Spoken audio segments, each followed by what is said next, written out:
अमेरिकेची राष्ट्राध्यक्ष ची जी निवडणूक आहे त्याच्यामध्ये हे अगदी खरं आहे की लोकांच्या मतदानातून राष्ट्राध्यक्ष निवडला जातो आणि तो जो राष्ट्राध्यक्ष असतो तो सगळ्यात शक्तिशाली पद आहे त्यांच्या घटनेत. कारण ती जी लोकशाही आहे तीच अध्यक्षीय लोकशाही आहे. आपली अध्यक्षीय लोकशाही नाहीये. त्याचं कारण असं आहे की घटनापीठासमोर जेव्हा हे असं झालं तर त्यावेळीची परिस्थिती आपल्याकडे असलेली 600च्या वर संस्थानं आणि बाकीचं सगळं भाग देश कसा आहे, एज्युकेशन स्टँडर्ड काय आहे, अविकसित आपण आहोत, हे सगळे मुद्दे विचारात घेऊन तिथं असं ठरलं की आपल्याला प्रेसिडेंट लोकशाहीचं मॉडेल घेऊन चालणार नाही. तर आपल्याला जनाधार असलेलं लोकांच्या मताचं म्हणजे ही लोकशाही आणि ती लोकशाही, presidential form of democracy and people's form of democracy. तर पीपल्स रिप्रेझेंटेटिव्ह जेव्हा गणराज्य आपण म्हणतो तेव्हा लोकप्रतिनिधीच्या माध्यमातून त्यांचं मत प्रतिबिंबित झालं पाहिजे. किती लोक त्या काळामध्ये एवढे सुज्ञ होते की प्रेसिडेंटचं पूर्ण लेखाजोखा घेऊन त्याला मतदान करण्याच्या पात्रतेचे त्यांना गुणवत्ता प्राप्त होती. अजूनही भारतामध्ये शिक्षणाचा अभाव, खेड्यापाड्यांमध्ये असलेला भारत जर बघितला तर बऱ्याचशा संविधानिक गोष्टींपासून तो अनभिन्न आहे, त्याला माहिती नाही. त्या काळात तर ही परिस्थिती त्याहून वाईट होती. म्हणजे आता जसं सिलिंग ऍक्ट जेव्हा आणायला लागला त्याच्यावरून लक्षात येतं आपल्या की तेव्हा एका मताचा अधिकार एका माणसाला द्यावा यावर सुद्धा फार मोठा विरोध झाला की ज्या माणसाला स्वतःचं मतच तयार करता येत नाहीये अशा माणसाला मताचा अधिकार देण्यापेक्षा ज्या माणसाकडे 50 किंवा 100 लोक काम करतात त्या माणसाला 100 मतांचा अधिकार देऊन टाकावा, अशा प्रकारचा तो प्रघात होता. तर अशी लोकशाही ही काही जनाधार प्राप्त लोकशाही म्हणता येणार नाही. आज भलेही त्याला त्याच्या मताचा अधिकार काय आहे आणि तो कसा राबवावा याची कल्पना नसेल, पण एकदा देऊन पाहिला की आपलं एक मत हे संपूर्ण प्रक्रियेमध्ये महत्वाचं आहे प्रतिनिधी निवडण्यासाठी, आणि असं तेव्हा त्याला जाणीव होईल तेव्हा मीही इतरांबरोबरचा आहे. आपल्याला अध्यक्षीय लोकशाहीपेक्षा त्या काळामध्ये आणि आजही समानतेचं तत्व, समतावादी तत्व रुजवणं समाजामध्ये, देशामध्ये हे महत्वाचं होतं. म्हणून मी आहे तसा दुसरा आहे असं समजण्यासाठी त्याला भली वेळ लागेल, पण एका माणसाला एका मताचा अधिकार येऊ दे. हे एवढ्यासाठी मी सांगतोय की आपली जी समाजाची एकंदर विकासाची परिस्थिती होती ती विशेष वाखाणण्यासारखी नव्हती. आपण अविकसितच होतो. ज्या माणसांना कळत नाही त्याच्यासाठी काय करायचं, तर किमान पक्षी त्यांच्यातला एखादा माणूस ज्याला कळू शकतं, हजारांमध्ये असेल, लाखांमध्ये असेल, एक माणूस ज्याला ते कळू शकतं, ज्यांनी त्याच्या भल्याचा विचार करून त्याचं प्रतिनिधित्व करावं, अशा प्रकारची आपली लोकशाही आहे. आणि आपण अमेरिकेच्या मॉडेल सारखे का नाही, त्याचं अजून एक महत्वाचं कारण आहे. तो दुसरा पैलू असा की आपल्या लोकशाही प्रणालीमध्ये जसं वेस्टमिन्स्टर वरती आपण चर्चा केली, तो दिवस आठवा की वेस्टमिन्स्टर म्हणजे हे ब्रिटनचं मॉडेल घेतलेलं आहे. आणि ब्रिटनचं मॉडेल हे पंतप्रधान हा जास्त पॉवरफुल आहे, अध्यक्ष पॉवरफुल नसतो. म्हणून त्या मॉडेल प्रमाणे आपण अध्यक्ष हा शेवटी कोणाच्या हुकमावर काम करेल किंवा कोणाच्या सल्ल्याने काम करेल, तर तो केंद्रीय मंत्रिमंडळाच्या सल्ल्याने काम करेल. म्हणजे सर्वोच्च काय, तर केंद्रीय मंत्रिमंडळ. केंद्रीय मंत्रिमंडळाचा नेता म्हणजे पंतप्रधान. पंतप्रधान हा आपण लोकशाही प्रणालीमध्ये अध्यक्षापेक्षा जास्त पॉवरफुल संबोधला गेलेला आहे आणि त्याच्यामुळं आपल्याकडे हे मॉडेल निर्माण झालेलं आहे. आता पंतप्रधान पॉवरफुल झाला म्हटल्यानंतर तो कुठून येते त्याला पॉवर, कशामुळे तो पॉवरफुल होतो, तर आपलं जे पक्षीय राजकारण आहे, पार्टी पॉलिटिक्स, ज्याच्यामध्ये सिंगल लार्जेस्ट पार्टी जिला बहुमत असेल त्याचा नेता निवडला जातो, तो पंतप्रधान होतो देशाचा आणि पंतप्रधानाच्या सल्ल्यानुसार राष्ट्रपती काम करतो. असं हे मॉडेल असल्यामुळे हे अमेरिकन प्रेसिडेंट सारखं मॉड्यूल म्हणता येत नाही. अमेरिकेच्या घटनेमधले जे काही महत्वाचे वादप्रवाद होते ते आपण आपल्या सोयीनुसार स्वीकारले. आपली सोय म्हणजे तत्कालीन समाजस्थिती. त्या समाजस्थितीमध्ये हे मॉडेल योग्य वाटलं म्हणून हे मॉडेल केलं. आता मला काही महत्वाचे प्रश्न या ठिकाणी अपेक्षित होते ते असे की ही जी पद्धत आहे निवडीची ती इतकी क्लिष्ट आहे की सर्वसाधारण माणसाला ती कळतच नाही की किती लोकसंख्या आहे, त्या लोकसंख्येतून त्यांचे प्रतिनिधी किती आहे. महाराष्ट्राची 12 करोड लोकसंख्या, प्रतिनिधी 288. सरसकट भागाकाराने बघितलं तर एका लोकप्रतिनिधीच्या वाट्याला किती जनता मतदार संघनिहाय किती आलेली आहे त्याचे आकडे असतात, पण सरासरीने विचार केला, कारण शेवटी हे प्रतिबिंब राष्ट्रपतीला आपण निवडून देताना किती मतं आपल्याला मिळतात त्याच्यात परावर्तित होणार आहे. आणि म्हणून 12 करोडला आपण जेव्हा 288 ने भागलं तेव्हा आपल्या लक्षात आलं की एका माणसाला साधारण एक 4,16,666 अशी लोकसंख्या एकाच्या वाट्याला येते. आता ही 4,16,000 आल्यानंतर तिचा हजाराच्या पटीत आकडा आपण काढला तो 416. 416 ही जर एकंदर संख्या निर्धारित होत असेल तर त्यावरून 288 लोकांनी मतदान करायचं म्हणजे साधारण 2 किंवा 1.7 जो आकडा आपण चर्चा केली असा आकडा निर्माण होतो. मग ही जी मतं आहे ती जर 500च्या खाली असतील म्हणजे त्यातही परत सरासरी घेतलेली आहे. म्हणजे एखादं राज्य असेल ते छोटं राज्य असेल त्याची संख्या कमी येईल, अशा वेळी ती किमान 500 तरी असली पाहिजे. हे अशासाठी निर्धारित केलेलं आहे की छोट्या राज्यातली जी लोकसंख्या आहे त्यांनाही पुरेसं प्रतिनिधित्व मिळालं पाहिजे. असा पद्धतीनं जेव्हा MLA ला किती मतं मिळतील, MLA म्हणजे सगळ्या भारतातले MLA, सगळ्या राज्यातले विधिमंडळाचे सदस्य, त्यांची मिळून किती मतं होतील. आता प्रत्येकाला जाऊन वोटिंग करून दिल्यापेक्षा त्यांच्या मताच्या संख्येवरून त्या त्या राज्याच्या त्यांच्या MLAच्या मतांच्या संख्येवरून संसदेमध्ये ती मतसंख्या परत एकदा सरासरीने विचारात घेण्यात आली आणि त्यावरून संसदेमध्ये जे लोकप्रतिनिधी आहेत, खासदार आहेत, त्यांच्याकडे तितकी तितकी मतं गेली. असा हा थोडक्यात एक कॅल्क्युलेशनचा भाग आहे.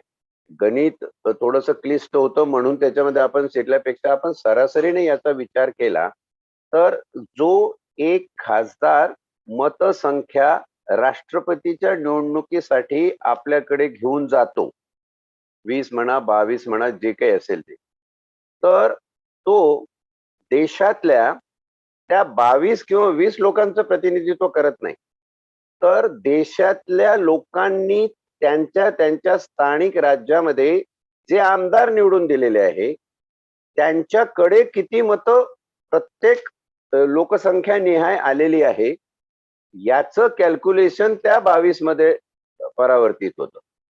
म्हणजे लोकांचे प्रतिनिधी रिपब्लिक आणि प्रेसिडेन्शियल असा हा भेद लक्षात घ्या. गणराज्य, आपण रिपब्लिक डेमोक्रेसी आहोत, अमेरिकेची प्रेसिडेन्शियल डेमोक्रेसी आहे आणि तिथे अशी पद्धत विकसित झाली की डायरेक्ट लोकांनी प्रेसिडेंट निवडून द्यावा, कारण लोकांची ती क्षमता आहे आपलं मत बनवण्याची हे गृहीत धरल्या गेलेलं आहे. तिथेही पक्षीय राजकारण हे आहे आणि दोन्ही पक्षांना चान्स मिळतो. द्विपक्षीय लोकशाही पद्धत असल्यामुळे दोन्ही पक्षांना चान्स मिळतो लोकांना आपापली मतं पटवून देण्याचा आणि त्याप्रमाणे डायरेक्ट जनतेच्या मतदानातून तिथला अध्यक्ष निवडला जातो. आपल्याकडे तसं न होता आपण लोकांची संख्या, त्यांचं योगदान आणि त्यांची सामाजिक शैक्षणिक स्थिती ही लक्षात घेतल्यानंतर ही पद्धत डेव्हलप केलेली आहे. बेसिक मॉडेल हे अमेरिकन लोकशाहीचं नाही आहे, पण हे ब्रिटनच्या लोकशाहीचं आहे. त्यामुळं अमेरिकेच्या राष्ट्राध्यक्षासारखी निवडणूक आपल्या राष्ट्राध्यक्षाची होत नाही. दुसरा या ठिकाणी एक प्रश्न शिल्लक राहतो की मग आम्ही असं का करत नाही. तर कोणी अडवलंय करू नका म्हणून? तुम्ही हे करू शकता.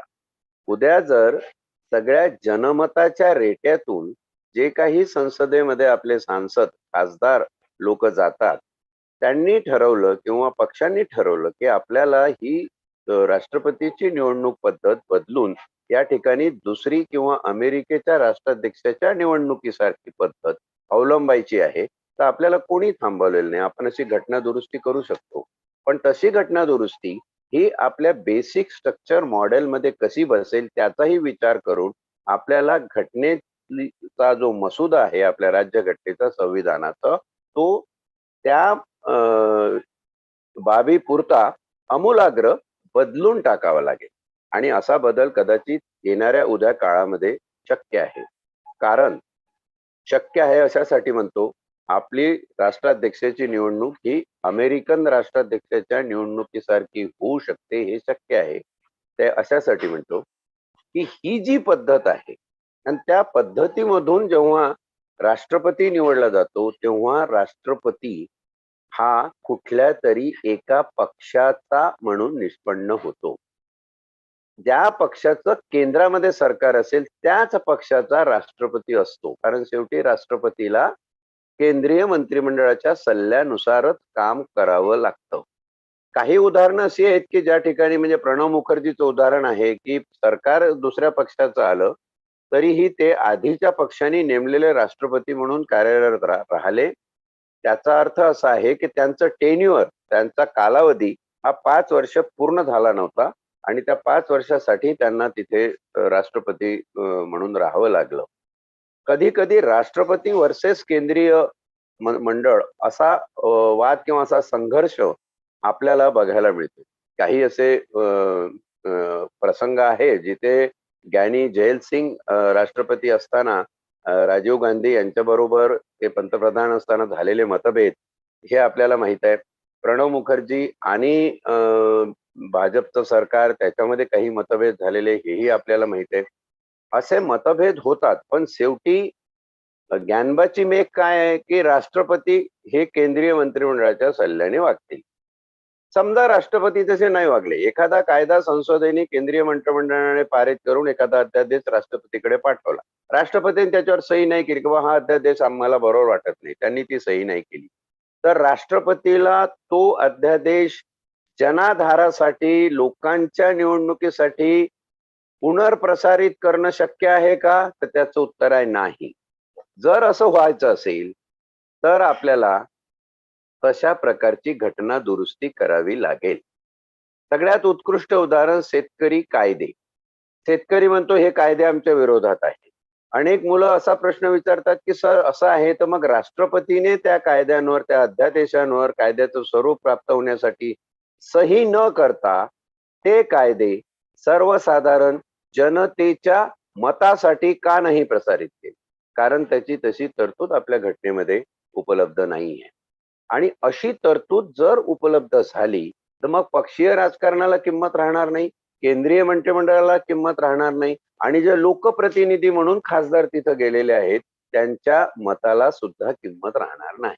म्हणून एक मॉडेल, एखादी व्यवस्था, एखादी सिस्टीम जर आपण स्वीकारली असेल तर त्याच सिस्टीमचा अंगीकार करून आपल्याला आपली पदं निर्माण करावी लागतात. पदनिर्मितीच्या प्रक्रियेमध्ये प्रॉब्लेम असेल किंवा जी पदं निर्माण झालेली आहेत त्यांच्या अधिकार परत्वे आपल्याला काही प्रॉब्लेम जाणवत असतील आणि त्यानुसार आपल्याला काही बदल आवश्यक आहे असं वाटत असेल तर ते बदल सुद्धा आपण करून आणू शकतो. तशी तरतूद घटनेमध्ये आहे पण ते बदल झाले पाहिजे. इथे परत हा मुद्दा अधोरेखित होतो की मॉडेल काय आहे. मॉडेल आहे जनाधार बेस असलेली लोकशाही, people's representative democracy, republic state आहो आपण. प्रेसिडेन्शियल डेमोक्रेसीचा फॉर्म वेगळा आहे आणि रिपब्लिक डेमोक्रेसीचा संपूर्ण स्ट्रक्चर वेगळं आहे. त्या स्ट्रक्चर प्रमाणे आपण हे केलेलं आहे. म्हणून राष्ट्रपतीला अनेकदा रबर स्टॅम्प जे संबोधलं जातं, जे पॉवर सगळेच दिलेले आहे, म्हणजे अतिशय आणीबाणीने कुठल्या परिस्थितीमध्ये जर काही करायचं झालं तर अशा परिस्थितीमध्ये शेवटी सहीचा मालक राष्ट्रपतीच आहे. त्याच्या सहीने सगळं होतं. पण त्याला हात धरून सही करा असं म्हणणारी जर केंद्रीय सशक्त यंत्रणा, त्याच्यापेक्षा पॉवरफुल यंत्रणा जर घटनेतच आपण निर्माण केली असेल तर आपल्याला या गोष्टीला प्रत्यवाय राहत नाही शिल्लक, आणि म्हणून ते आपल्याला मॉडेल स्वीकारावं लागतं. तिला शपथ घेणे आणि प्रतिज्ञा करणे, शपथ घेणे आणि प्रतिज्ञा करणे याच्यामध्ये दोन शब्द जे आहेत त्याच्यातला थोडासा फरक आणि यांचं महत्व आपण अधोरेखित करूया अनुच्छेद 60 च्या माध्यमातून. की राष्ट्रपती शपथ घेतो. शपथ घेणे हा वहिवाटीने चालत आलेला भाग आहे की मी या पदावर आहे ते पद निष्ठेने संविधानाची कायद्याची बाजू राखून जनकल्याणाचं काम मी करेन अशी शपथ झाली. पण या शपथेला आपल्या घटनेत जोड दिली आहे प्रतिज्ञेची. म्हणजे ती प्रतिज्ञा आहे. शपथेचं रूपांतर जेव्हा प्रतिज्ञेत होतं तेव्हा सोपा एक संदर्भ लक्षात घ्या की काहीही झालं तरी मी माझी शपथ मोडणार नाही. जसं आपल्याकडे भीष्म प्रतिज्ञा हा शब्द प्रचलित आहे की काहीही झालं, भीष्माने प्रतिज्ञा केली. अख्ख्या महाभारताची विल्हेवाट त्या एका प्रतिज्ञेने लागली. आपल्याला सगळं समजतं इतिहास बघितला तर की भीष्माने अशी प्रतिज्ञा केली नसती तर एवढं महाभारत काही घडलं नसतं. वंश परंपरेसाठी वादावादी, भेदाभेदी, भांडाभांडी आणि युद्ध परिस्थिती निर्माण झाली नसती. पण ह्या बुवानी जी प्रतिज्ञा घेतली, प्रतिज्ञा कसं की काहीही झालं तरीही मी माझी प्रतिज्ञा, मी घेतलेली माझी शपथ सोडणार नाही. शपथ घेणे आणि प्रतिज्ञा करणे हे दोन शब्द या ठिकाणी अनुच्छेद 60 मध्ये म्हटलेले आहे की राष्ट्रपतीने शपथ घेणे किंवा प्रतिज्ञा करणे. प्रत्येक राष्ट्रपती व राष्ट्रपती म्हणून कार्य करणारी किंवा राष्ट्रपतीची कार्य पार पाडणारी प्रत्येक व्यक्ती आपले पद ग्रहण करण्यापूर्वी भारताच्या मुख्य न्यायमूर्तीच्या समक्ष किंवा मुख्य न्यायमूर्ती जर उपस्थित नसतील तर तो उपस्थित असेल तर त्याच्या समक्ष, नाही तर सर्वोच्च न्यायालयाच्या उपलब्ध ज्येष्ठतम न्यायमूर्तीच्या समक्ष. ही परिस्थिती केव्हा निर्माण होऊ शकते की ज्यावेळी भारताच्या सरन्यायाधीशाची नेमणूक झालेली नाहीये. अशा परिस्थितीमध्ये जर राष्ट्रपतीला शपथ घ्यायची झाली तर ती कोणापुढे घ्यायची? तर जे काही न्यायाधीश सर्वोच्च न्यायालयात उपलब्ध आहेत त्याच्यापैकी जे ज्येष्ठतम न्यायाधीश असतील त्यांच्या समोर पुढील नमुन्यानुसार शपथ घेऊन किंवा प्रतिज्ञा करून त्याखाली सही करील. ती म्हणजे अशी की मी क ख क ख याचा अर्थ आहे की जो काही मसुदा आहे प्रतिज्ञेचा तो मसुदा मी अमुक अमुक असं असतं हे करेल. ईश्वर साक्ष शपथ घेतो की. आता कोणी म्हणेल मी ईश्वराला नाही मानत, ईश्वर साक्षी शपथ मला नाही घ्यायची. ईश्वर त्याला एक प्रत्यवाय दिलेला आहे, एक पर्याय दिलेला आहे, गांभीर्यपूर्वक प्रतिज्ञा करतो. म्हणजे ईश्वर साक्ष शपथ घेतो, ईश्वराला साक्षी मानू. आणि ईश्वर कुठे आहे? तो म्हणेल मी मानत नाही ईश्वर कुठे आहे.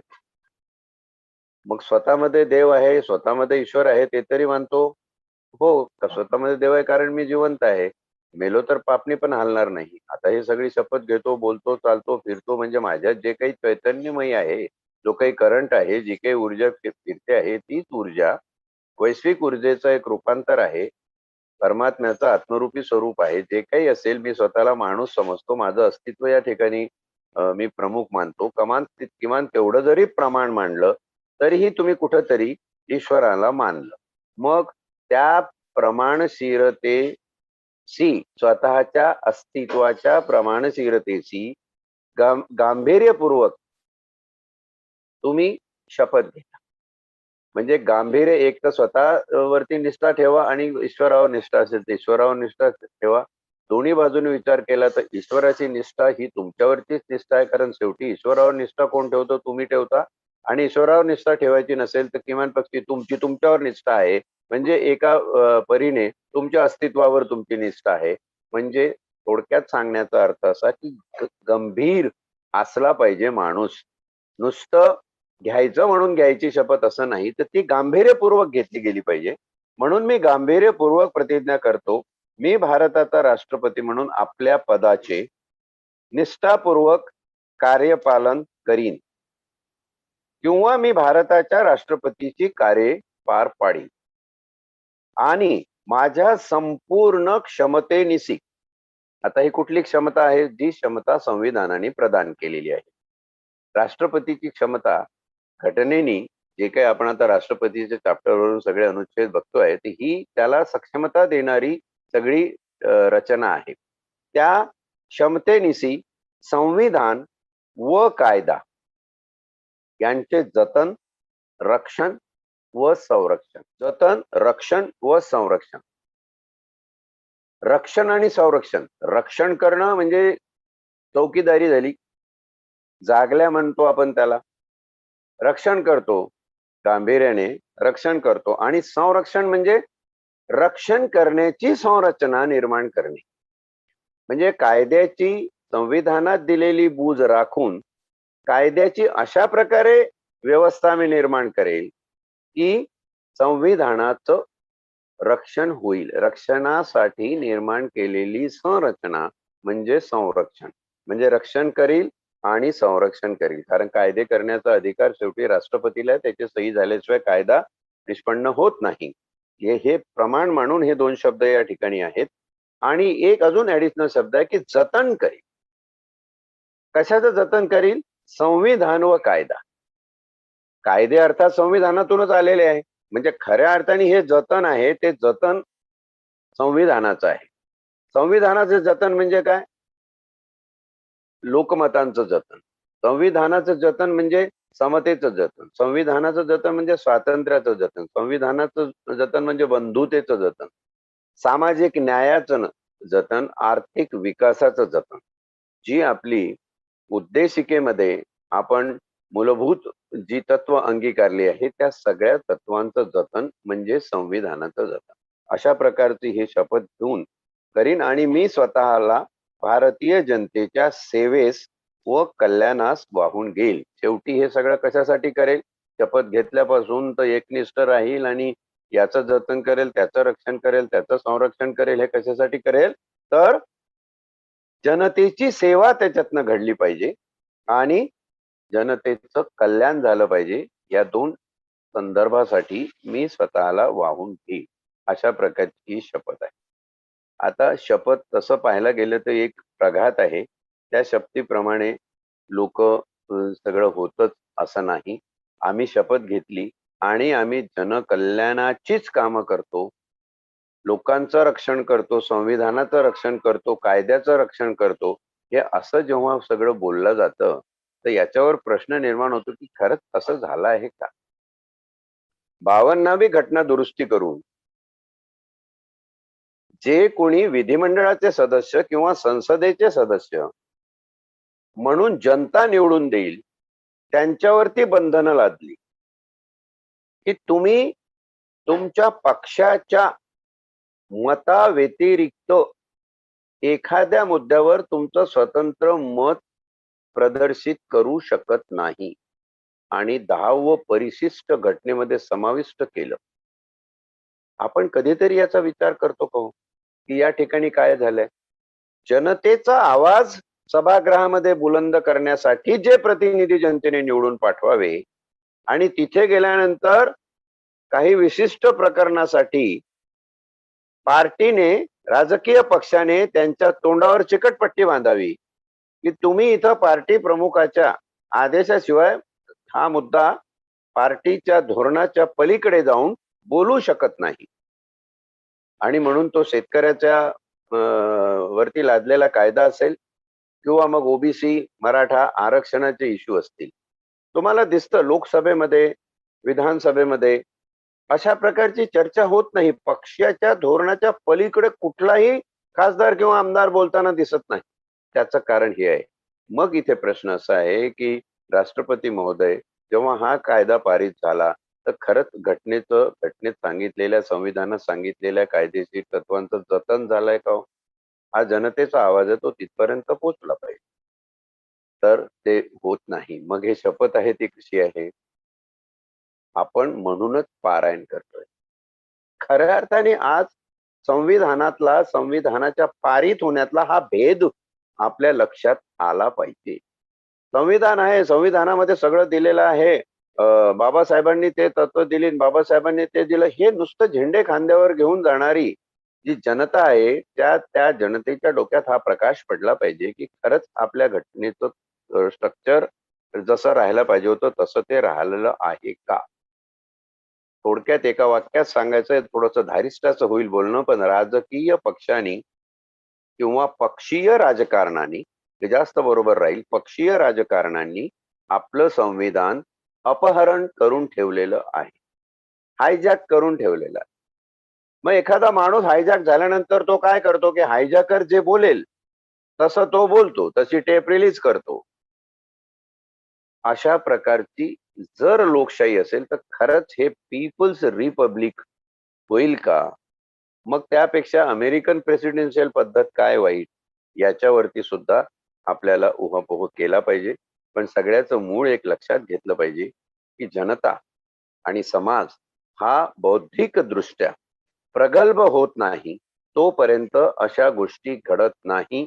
तो प्रगल्भ कसा व्हावा हा जरी यक्ष प्रश्न असला तरीही आपल्या परीने हे कसं समाजाला प्रगल्भतेकडे नेता येईल त्याचा यज्ञ म्हणजे हे संविधानाचं पारायण आहे. मी बोलतो हे सगळं परिपूर्णच असेल असं नाही, याच्यावर असंख्य प्रश्न निर्माण व्हावेत, किंबहुना ते झालेच पाहिजे अशी माझी इच्छा आहे. कारण जोपर्यंत तुमच्या मनामध्ये प्रश्न पेटत नाही तोपर्यंत त्याचं खरं उत्तर मिळू शकत नाही. कारण उत्तर शोधण्याचा तुम्ही प्रयत्नच करणार. उत्तर काय शोधावी? चाललेलं आहे. हा, कलेक्टर आहे. एसपी सांगतो. बाबा वाक्यम प्रमाणम.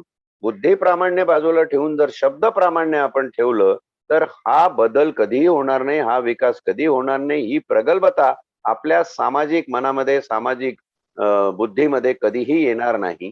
त्यासाठी प्रश्न पडले पाहिजे. आणि जेव्हा असे प्रश्न पडतात तेव्हा आपसुकच माणूस त्या प्रश्नाचं उत्तर शोधण्याचा प्रयत्न करतो आणि ते उत्तर आपल्या घटनेतच दिलेलं आहे की तुम्ही योग्य प्रकारे घटना दुरुस्ती करून आणू शकता. आता घटना दुरुस्ती करण्यासाठी मी वारंवार ह्या 10व्या परिशिष्टाचा उल्लेख कशासाठी करतो? घटना दुरुस्ती करून आणण्यासाठी तुम्हाला बहुमत पाहिजे. मग ते शहाबानोचा खटला असो की एखादा पर्सनल लॉवर करायचं असो, ओबीसी आरक्षणावर करायचं असो, आरक्षणाचे अधिकार राज्याचे द्यायचे की काढायचे असो, किंवा अजून कुठला मुद्दा असो, शेतकरी कायद्यांचा, हे सगळं होत असताना तुम्ही एक उदाहरण म्हणून सांगतो की 102वी घटना दुरुस्ती झाली. घटना दुरुस्ती कशी होते? एक बिल मांडलं गेलं, सगळ्या पक्षांनी त्यांचे काय व्हेटो असतील ते वापरले आणि पक्षाचं धोरण आहे की असं झालं पाहिजे. मग सगळे बीजेपीचे जे बहुसंख्येने खासदार आहेत ते त्या ठिकाणी येस म्हणून, होयबा म्हणून निघून गेले. आणि काही नायबा होते, ते नायबा आपले बोंबलत राहिले. ते म्हणाले होयबा, हे म्हणाले नायबा, नायबाचा आवाज कमी, होयबाचा आवाज जास्त, बिल पारित. होयबाचा आवाज जास्त का झाला? ओबीसी आरक्षण किंवा कुठल्याही आरक्षणाचे अधिकार जेव्हा राज्याकडे न ठेवता केंद्राकडे घेण्यात आले, संसदेला देण्यात आले, फक्त आणि फक्त केंद्रीय मंत्रिमंडळच त्याच्यावरती आरक्षणावरती कायदे करू शकेल, बाकी राज्य सरकारला ते अधिकार नाही, अशी जी 102वी घटना दुरुस्ती पारित झाली, असं का होतं? त्या घटना दुरुस्तीच्या वेळी कोणी असा संदर्भ का आणत नाही की नाही हे चुकीचं आहे, असं झालं नाही पाहिजे. ओबीसींची जातनिहाय जनगणना करू असं सत्ताधारी पक्षाचे गृहमंत्री 2018ला संसदेमध्ये सांगतात, पटलावर जो रेकॉर्ड आहे. त्याला कायद्याची पूर्वपीठिका प्राप्त होते संसदेमध्ये केलेल्या वक्तव्याला. म्हणून काही जे नेते आहेत ते संसदेमध्ये बोलत नाहीत, ते बाहेर सभेमध्ये बोलतात. सभेमध्ये भाषणं टोकतात खूप प्रक्षोभक. संसदेमध्ये गेल्यानंतर ते बंद होतात. का? कारण संसदेचं हे रेकॉर्ड असतं.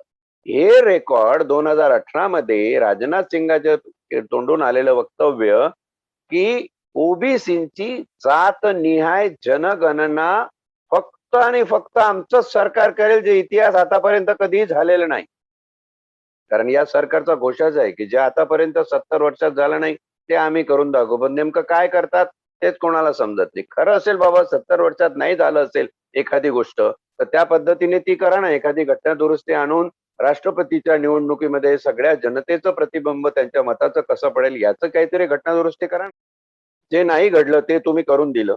70 वर्षात झालं नाही अशी ओबीसीची जातनीय जनगणना आमचं आणि आमचं सरकार करेल. टाळ्या घेतल्या, लोकांनी पण टाळ्या वाजवल्या आणि नंतर 2021 जून मध्ये सत्ताधारी पक्षाचे गृह राज्यमंत्री त्यांनी घोषणा केली की काहीही झालं तरी ओबीसींची जातनिहाय जनगणना होणार नाही. आता इथे प्रश्न निर्माण होतो की जे कोण खासदार ओबीसीची जातनीय जनगणना व्हावी अशा मताचे संसदेमध्ये बसलेले आहे, त्यांनी एक साधा हक्कभंगाचा ठराव सरकार विरुद्ध आणू नये. कारण परिशिष्ट 10 आणि परिशिष्ट 10 निर्माण झालं सन्माननीय कैलासवासी राजीव गांधी हे पंतप्रधान असताना 1985 साली 52व्या घटना दुरुस्तीने. आपण काय करतो, काय झालं पाहिजे, काय होत नाही, कशामुळे होत नाही आणि कोण ते होऊ देत नाही याचा उहापोह आणि याचं सत्यशोधन म्हणजे हे संविधानाचं पारायण. तर्कशुद्ध आहे, नियमाला धरू नये. इथं कुठल्याही पक्षाचं काही बाजू घेण्याची गरज नाही किंवा कोणावर व्यक्तिगत टीका करण्याची गरज नाही. सगळं ब्लॅक अँड व्हाईट मध्ये लिहिलेलं आहे. प्रश्न एकच आहे की आमच्या मनामध्ये ते काहूर निर्माण होत नाही. आम्हाला ह्या व्यवस्थेला सत्य काय आहे ते सांगावंसं वाटत नाही. ग्राउंड लेवलचं जे सत्य आहे ते सांगावंसं वाटत नाही. आणि ज्या देशाचा सर्वोच्च न्यायालयाचा न्यायाधीश सांगतो की सत्य हे बोलल्या गेलं पाहिजे, सत्य हे मांडल्या गेलं पाहिजे, म्हणून हे संविधानाचं पारायण आहे. आपण सत्यासत्यता पडताळून पाहण्याची एक फार नामी संधी आहे. इथं आपण बसून चर्चा केली पाहिजे. इथं आपण हे समजून घेतलं पाहिजे. हे नुसतं विद्यार्थ्यांनी परीक्षेमध्ये पास होण्यासाठी गुण कसे जास्त मिळतील म्हणून संविधानातले अनुच्छेद रटण्याचं किंवा त्यांच्यातले संदर्भ, त्यांच्यातले मुख्य शब्द अधोरेखित करून घेण्याचं प्रयोजन नाहीये. हे प्रयोजन आहे एकंदर तुमचं जीवन ज्या संविधानिक कायदेशीर मार्गाने व्यतीत होतं, तो संविधानिक कायदेशीर मार्ग कसा रचला गेलेला आहे आणि कालपरत्वे त्याच्यात कसे बदल झालेले आहेत आणि आपली व्यवस्था हायजॅक झालेली आहे असं जेव्हा आपल्या लक्षात येतं तेव्हा दिसतं की फक्त या देशामध्ये काही मुठभर लोकांचाच विकास होतो. तुम्ही राजकारणात जा, मग राजकारणात कसं जायचं, तो पैशाचा खेळ करायचा आणि मग राजकारणी झाल्यावर तो पैसा वसूल करायचा. हा साधा व्यापार म्हणजे त्याला राजकारण म्हणत असाल तर शक्य नाही. पॉलिटिक्सची खरी व्याख्या, राजकारणाची खरी व्याख्या की एक कोणीतरी नेता म्हणून पुढे प्रकट व्हावा. नेत्यांनी आपलं कार्य असं करावं, पण त्याला कार्य करायला पैसा लागेल ना. नेत्यांनी जनतेकडून तो पैसा घ्यावा करांच्या रूपाने आणि समजा 100 रुपये घेतलेले असेल तर ती यंत्रणा सक्षमरित्या म्हणजे सरकार, नेता हा आता सरकार झाला. नेता जेव्हा सरकार होतो तर सरकारवर एक ऑब्लिगेशन आहे की या 100 रुपयाचे त्यांनी 150 रुपये करावेत. विकासाच्या माध्यमातून हा पैसा कसा द्विगुणित होईल आणि हे जे 50 रुपये जास्त झालेले आहेत ते परत जनतेला रिलीफ द्यावा, त्यांच्या विकासात त्या पैशाचा वापर करावा. याला राजकारण म्हटलं आहे, पॉलिटिक्स. पण याऐवजी कडून फक्त काढून घ्यायचं, पण देताना नुसतं पोकळ विकासाच्या कल्पना मांडायच्या आणि जनतेचा विकास पिढ्यान पिढ्या आहे तसा दाखवायचा किंवा मग त्या 50 रुपयाचे जे जनतेकडे गेले पाहिजे त्याच्यातले 5 रुपये जायचे, बाकी 45 जे आहेत ते कुठेतरी एक 3, 4, 5, 10% लोकांकडे जमा व्हायचे. म्हणून आपण म्हटलं की ही डेमोक्रेसी कॉर्पोरेटोक्रेसीकडे चाललेली आहे. भांडवलशाही पद्धतीची लोकशाही आपली नाही आहे. दिस इज पीपल्स रिपब्लिक. आणि लोकांचं गणराज्य जर हे असेल, रिपब्लिक राष्ट्र असेल आणि लोकशाहीमध्ये सगळ्यांचा वी द पीपल असतील, तर ते बेनिफिट त्यांना मिळायला पाहिजे. पण असं का होत नाही? असं का होत नाही याचा जेव्हा विचार करतो, तो कुठलाही एक प्रांत घ्या, शिक्षण घ्या, आरोग्य घ्या, अर्थकारण घ्या, समाजकारण घ्या, धर्मकारण घ्या. आजची जी स्थिती या सगळ्या परिप्रेक्षात आहे, ती का अशी आहे याचा विचार येतो. आणि ही बदलण्यासाठी काय केलं पाहिजे, तर आपल्याला संविधानात केलं पाहिजे. संविधानातून मार्ग शोधला पाहिजे. मग संविधानाची आजची हालत काय आहे ती आपण बघायला लागलो, तर हे सगळे बारकावे समोर येतात. या नाम हे संविधान पारायण. आपण नुसतं अनुच्छेद वाचणार नाही आहोत, तर असाही आपण उहापोह याचा वेळोवेळी करत राहू. किंबहुना असा उहापोह करण्यासाठी तुम्ही मला उद्दीपित करावं, वेगवेगळे नानाविध प्रश्न विचारून, अशी माझी अपेक्षा आहे. सगळ्या भारतातल्या जनमताचा मी आदर ठेवून करतो, किंवा जनमताला प्रमाण मानतो असं म्हणतो. तर त्याच्याकडे पक्षीय राजकारणातून किती जनमत उपलब्ध आहे? लोक म्हणतील ज्याला 20% आम्ही मतदान दिलं, ते 20%चा माणूस 80%च्या जनमतांचा कसा अधिकार गाजवू शकेल? याला काय उत्तर द्या? थोडक्यात पक्षीय राजकारणांनी आपली घटनेची मूलतत्वे अपहरण करून ठेवलेली आहे हे या ठिकाणी. म्हणून पार्टी पॉलिटिक्स हे शुद्ध असलं पाहिजे. पार्टीची तशी भूमिका असली पाहिजे. या देशासाठी आम्हाला काय करायचं, आणि त्याच्यात लोकांचा कौल तसा त्या पार्टीला मिळाला पाहिजे. असं होताना खरं दिसतं का? नाही दिसत. 1996 साली सुप्रीम कोर्टाने जेव्हा हिंदू धर्माची व्याख्या करत असताना बाळासाहेब ठाकरे आणि बाकीच्यांवर 5 वर्ष निवडणूक बंदी घातली होती. नंतर तो निर्णय फिरला वगैरे, सगळा इतिहास आपल्या समोर आहे. भाऊराव नागोजी पाटील विरुद्ध मनोहर जोशी ही केस गाजलेली केस आहे. याचा जर सगळा विचार केला, कशामुळे गाजली होती? की धर्माच्या नावाने मतमारी.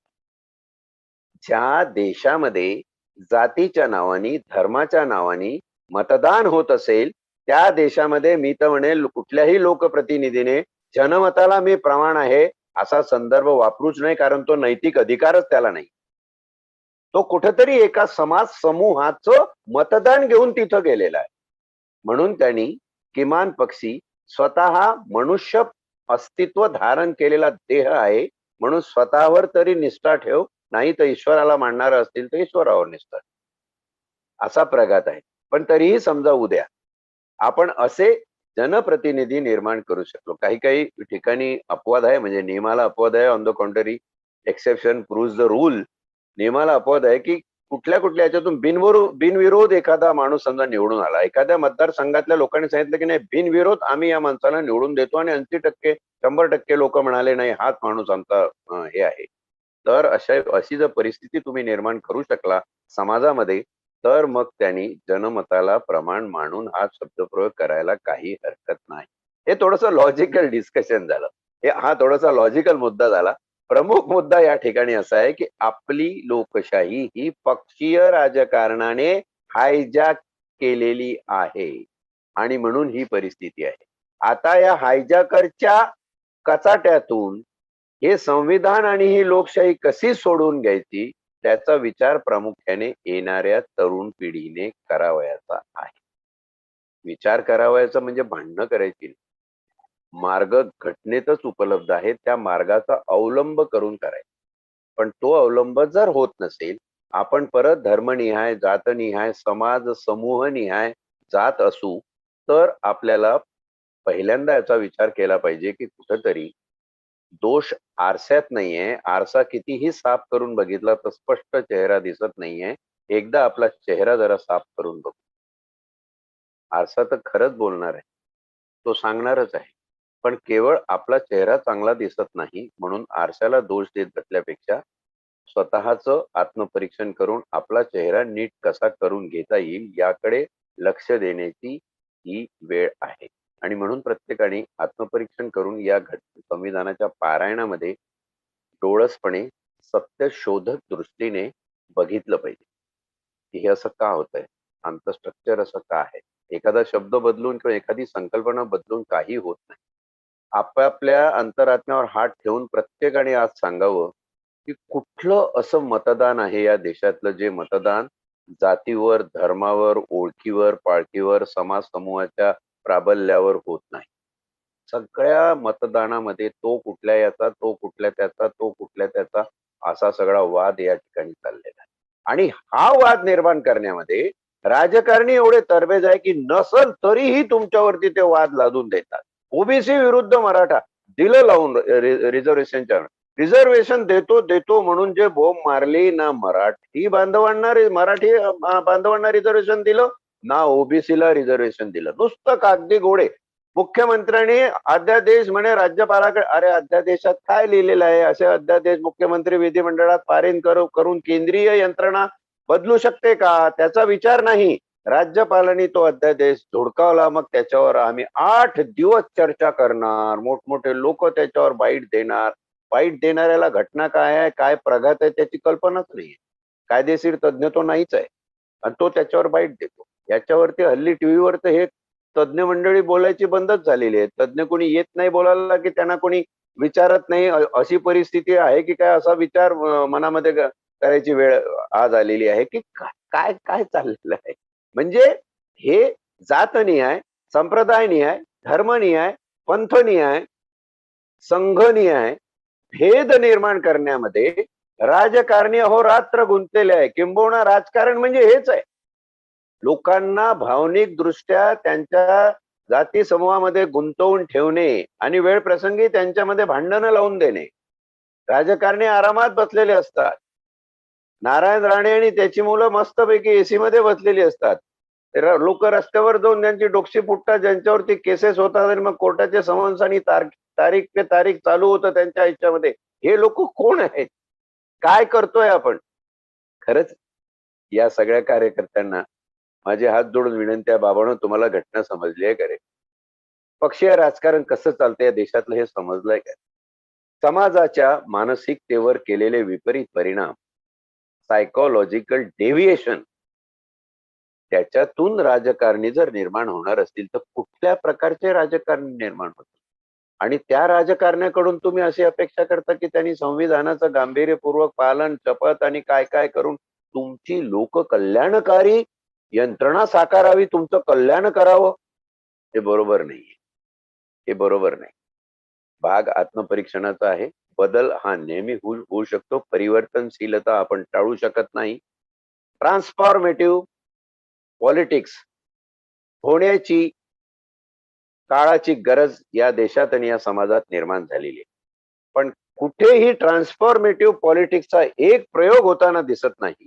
जे काही पॉलिटिक्स मध्ये प्रयोग होतात ते धर्माचे, जातीचे, समाज समूहाचे प्रयोग व्हायला लागलेले. आणि मग असे 2-3 समाज समूह त्यांच्या लोकप्रतिनिधी थ्रू एकत्र येतात. सत्तेत लोण्याचा गोळा कोणी किती वाटून घ्यायचा त्याच्यावरती बहस होते. अहो, ज्या राज्यामध्ये मंत्रिमंडळाचं वाटप होण्यासाठी 2 महिने मुद्दा पडलेला राहतो आणि मंत्री लोक आपसामध्ये भांडत राहतात की आम्हाला हेच ग्रह खातं पाहिजे, आम्हाला अमुकच खातं मिळालं पाहिजे, त्याच्यासाठी आमच्या चर्चा होतात. हे खरंच जनकल्याणाचं चित्र आहे का? तू समाज न्याय मंत्री राहा किंवा गृहमंत्री राहा, नगर विकास मंत्री राहा किंवा महिला बालक विकास मंत्री राहा, तुला समाजाचा विकासच करायचा आहे ना. मग हा अट्टहास कशासाठी? आणि आपण लिहिलेला तो पचवून घेतो, त्याच्यावर आपण प्रश्न विचारत नाही. त्या मुद्दा जेव्हा गेला तेव्हा हायकोर्टाने सांगितलं अशी काही कालमर्यादा नाही आहे आणि हे राज्यपालाचे साहित्य अधिकार घटनेमध्ये दिले आहे, त्याच्यामुळे न्यायालय याच्यामध्ये हस्तक्षेप करणार नाही म्हणून न्यायालयाने ही गोष्ट जोडवून लावली. आता विधान मंडळ ही राज्यपालाच्या पदापेक्षा सक्षम आहे, पण सही करण्याचा मुद्दा आहे की राज्यपाल सही करेल तर ते विधेयक मंजूर होईल किंवा तो कायदा मंजूर होईल किंवा त्या आमदारांच्या नेमणुका होतील.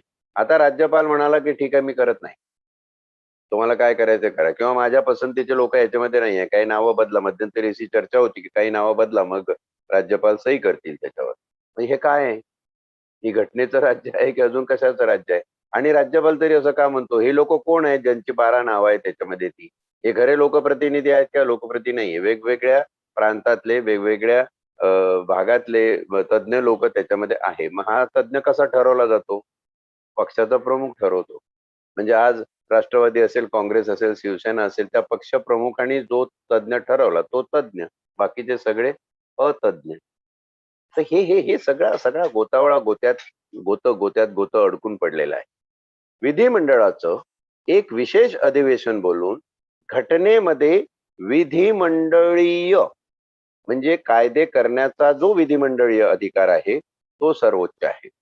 त्याचा वापर करून घटनेत दिलेल्या प्रघाताप्रमाणे जर राज्यपाल सही करत नसेल तर आम्ही असा ठराव पारित करून 12 लोकांच्या नेमणुका करून घेत आहोत, असा ठराव राज्य सरकारने करूनच दाखवावा. हिंमत आहे. काय होईल होता होता. एक तर सुप्रीम कोर्टामध्ये मॅटर जाईल शेवटी. सुप्रीम कोर्टाच्या समोर हाच प्रघात ठेवावा की राज्यपाल आणि विधिमंडळ याच्यामध्ये शक्तिशाली कोण असेल तर ते विधिमंडळ आहे, कारण ते जनाधारित आहे. लोकप्रतिनिधी त्या ठिकाणी आहे, त्यांचा सन्मान झाला पाहिजे. राज्यपाल हे नेमणुकीने राज्यपाल झालेले आहे, ते निवडणुकीने राज्यपाल झालेले नाहीये. या तत्वावर कुठेतरी कथ्थाकूट झाला पाहिजे. पण ही तात्विक बाजू न धरता आम्हाला ते गुराळ, तो धुवा, त्याच्यामध्ये मग त्याच्या निरर्थक गोष्टी करण्यामध्ये जास्त स्वारस्य आहे. ते आपण करत असतो. थोडक्यात काय करत असतो तर आपण निम्न स्तराचं राजकारण करत असतो. निखळ राजकारण, घटना प्रचूर राजकारण आम्ही करत नाही. किंबहुना आता घटनेनुसार राजकारण करायचंच नाही. ज्याला जसं वाटेल तसं राजकारण करायचं, असा एक प्रघात आपण रुजवलेला आहे. म्हणून संविधानाचं पारायण महत्वाचं आहे. माझ्या सोबत सगळ्यांनी याचा थोडा तरी जितका शक्य असेल तितका अभ्यास करावा आणि हे जाणून घ्यावं की खरंच परिवर्तनशीलता जर काळाची गरज असेल तर ती तुम्ही आणू शकता आणि ट्रान्सफॉर्मेटिव्ह पॉलिटिक्स या समाजामध्ये, या देशामध्ये, राज्यामध्ये होणं काळाची गरज आहे. धन्यवाद.